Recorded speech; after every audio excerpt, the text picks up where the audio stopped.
While New Hampshire recently had its own day momentarily shadowed by the solar eclipse, what occurred on May 19, 1780 was something entirely different. In the midst of the American Revolution, New England was plummeted into darkness following weeks of extensive fires in the woods of northern New Hampshire and Canada. The air smelled of soot and rivers had an ashy film. In New Hampshire, the fallen ash measured several centimeters.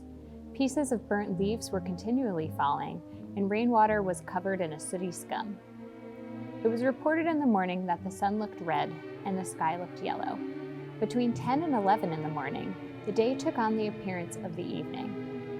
As a result, Nathaniel Adams of Portsmouth reported that fowls went to roost and cattle collected round the barnyards as the approach of night.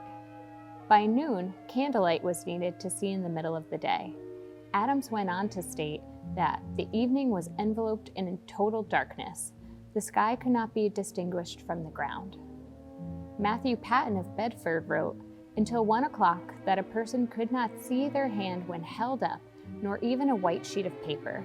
The day and night were cloudy. The clouds in the day did not seem thick, and was of a lightening up color. Our almanac makers have given no account of the matter, the cause unknown. The works of the Lord are great and marvelous, past finding out, until he graciously pleases to reveal them." Many thought the darkness was a sign of Judgment Day. The Bristol Town History by Richard Musgrove Watson explained that the shades of night fell at noon and a deep gloom settled on the people, many fearing that the end of the world was coming.